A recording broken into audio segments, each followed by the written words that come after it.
One of the most beautiful things about Nigerians is that we use questions as a sarcastic way of pointing out incommensurate measurement in weight, distance, volume, time, or anything. I know I just spoke English, so let me break it down. For instance, almost every Nigerian will tell you that if you're spending so much time in the toilet, your parents will tell you, you dey born for there, directly translated to mean, are you giving birth there? To tell you that you're spending an inappropriate amount of time there. If you serve small food for somebody, say, nah, aunt, you won't give this food.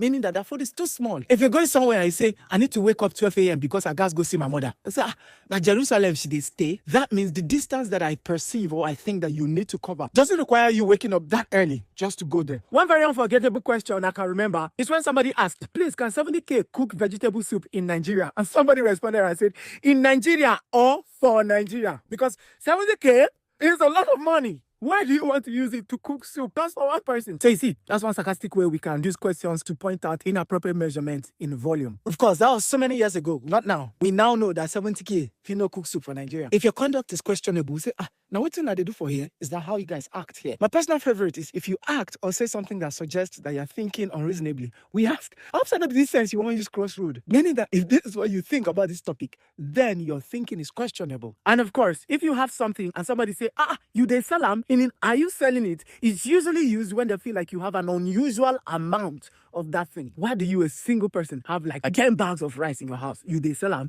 Or you get somewhere, you see a lot of slippers outside. You say, Masalashi, is it a mosque? Why are there a lot of shoes in front of your house? Aren't you staying alone? So for you now that is viewing my post, if you have watched the entire video and you don't like it or you don't share it, I want to ask you, did they sell like where you know won't like my video for free?